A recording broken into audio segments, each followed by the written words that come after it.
আর সারা জীবন মনে রাখবেন, আল্লাহর কাছ থেকে তিনটা সম্পদ চেয়ে নিবেন। বলেন কয়টা? বলেন আজকে থেকে আমরা আল্লাহর কাছে কয়টা সম্পদ চাবো? এক নাম্বার 20 তালা বাড়ি। সম্পদ না এটা? আরে কি বলেন, সম্পদ না? ইবনে মাজা কিতাবের নাম, 1856 নাম্বার হাদিস। স্বর্ণ আর রূপার ব্যাপারে আয়াত নাজিল হয়েছে। তা আয়াত নাজিল হওয়ার পর খুব ধমক দিছে আল্লাহ আয়াতের মধ্যে, যারা স্বর্ণ রূপা জমা করে, যাকাত দেয় না, সদকা করে না, আল্লাহ ধমক দিছে।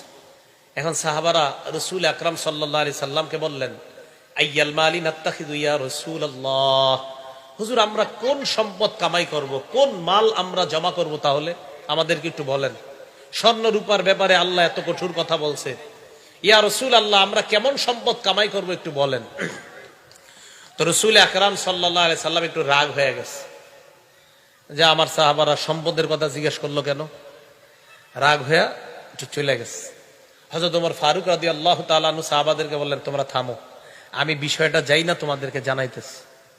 নবীজির মেজাজ খুব বুঝতেন হযরত ওমর ফারুক রাদিয়াল্লাহু তাআলা আনহু।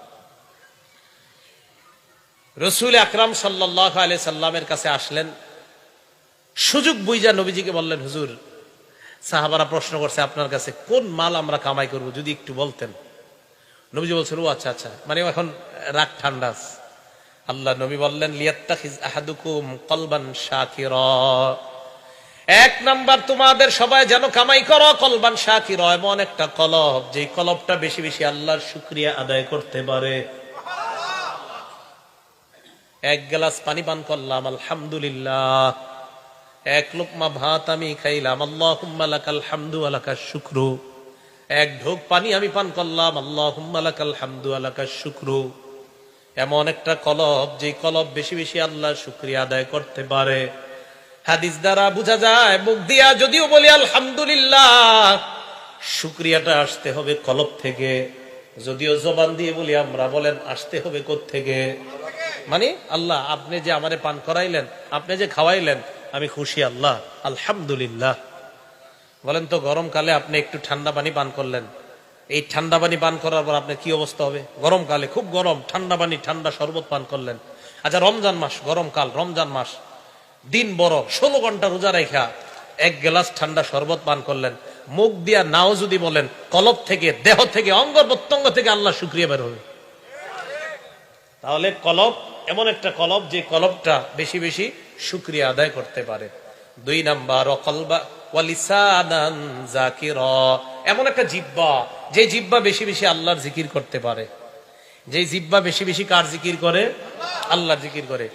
তিরমিজি শরীফের 3376 নাম্বার হাদিসের বর্ণনা, সুইলা রাসূলুল্লাহ সাল্লাল্লাহু আলাইহি ওয়াসাল্লাম আইয়ুল ইবাদি আফযালু দারাজাতান ইনদাল্লাহি ইয়াউমাল কিয়ামা। নবীজিকে প্রশ্ন করা হয়েছে, ইয়া রাসূলুল্লাহ কিয়ামতের ময়দানে আল্লাহর কাছে সবচাইতে মর্যাদাবান বান্দা বান্দি কারা, আপনার কাছে জানতে চাই। নবীজি জবাব দিলেন, আয-যাকিরুনাল্লাহ কাসীরান ওয়াজ-যাকিরাত, যেই সমস্ত নারী পুরুষ বেশি বেশি আল্লাহর জিকির আদায় করে, এই নারী পুরুষগুলা কিয়ামতের ময়দানে আল্লাহর কাছে সবচাইতে মর্যাদাবান বান্দা বান্দি হয়ে যাবে। জিকির কইরেন, বাসের মধ্যে বসা জিকির করবেন। কৃষক ভাই কাজ করতেছেন, জবানে চালু রাখেন সুবহানাল্লাহ, আলহামদুলিল্লাহ, লা ইলাহা ইল্লাল্লাহ, আল্লাহু আকবার। কষ্টের কাজ করতেছেন, 10 মিনিট কাজ করার পর আবার থেমে যান, থামার পর 30 সেকেন্ড ইস্তেগফার পাঠ করেন, আস্তাগফিরুল্লাহ, আস্তাগফিরুল্লাহ, আস্তাগফিরুল্লাহ। আল্লাহর কোরআন প্রমাণ করে, যত বেশি ইস্তেগফার বান্দা পাঠ করে, ইয়াজিদকুম কুওয়াতান ইলা কুওয়াতিকুম, তোমাদের শক্তি আল্লাহ বাড়িয়ে দেয়। কৃষিকাজ, এটা কি শক্তির প্রয়োজন আছে না নাই? তাহলে আপনি কাজ করতে করতে ক্লান্ত হয়ে গেছেন, বাস এবার কোরআন বিশ্বাস করে নেন যে আল্লাহর কোরআনে বলছে আস্তাগফিরুল্লাহ বললে নাকি আল্লাহ শক্তি বাড়ায়। বাস আমি আল্লাহ 10 বার আস্তাগফিরুল্লাহ বললাম, মাবুদ এই 10 বার এই নিয়তে বললাম, তুমি আমার শক্তি বাড়ায় দাও, যেন আবার এই পরের কাজগুলো আমি করতে পারি। কোরআনের ওয়াদা, অবশ্যই আল্লাহ আপনার শক্তি বাড়ায় দিবে। জবান জিকিরের মাধ্যমে তাজা রাখেন। মা বোনরা রান্না করতেছেন, রান্না করার সময় জবানটা চালু রাখেন, আবু হুরায়রা রাদিয়াল্লাহু তাআলা আন গাছ লাগায়। নবীজি আবু হুরায়রা রাদিয়াল্লাহু তাআলা আনহুর পাশ দিয়ে যাইতেছেন, আল্লাহ নবী বললেন, মাল্লাযী তাগরিসু ইয়া আবা হুরায়রা, আবু হুরায়রা তুমি কি লাগাও, কি গাছের চারা তুমি রোপণ করো আবু হুরায়রা? আবু হুরায়রা জবাব দেয়, গিরাসান লি ইয়া রাসূলুল্লাহ, হুজুর আমার নিজস্ব একটা গাছের চারা রোপণ করতেছি। আল্লাহ নবী বললেন, আলা আদুল্লুকা আলা গিরাসিন খায়রিন লাকা মিন হাযা, আমি কি তোমাকে এর চাইতে উত্তম গাছের কথা বলবো না, যে গাছটা তোমার এই দুনিয়ার গাছের চাইতে 1000 গুণ বেশি উত্তম? কয় হুজুর এটা আবার কি? আল্লাহ নবী কয়, আবু হুরায়রা তুমি বলো। বলেন আপনারা সুবহানাল্লাহ, আলহামদুলিল্লাহ, লা ইলাহা ইল্লাল্লাহ,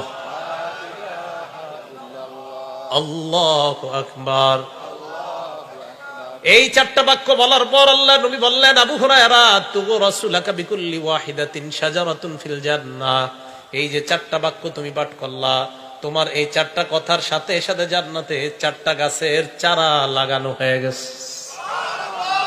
তাহলে বাসের মধ্যে বৈশা রয়েছেন কেন? জিহ্বাটা বন্ধ রাখবেন, জিকির চালু রাখেন।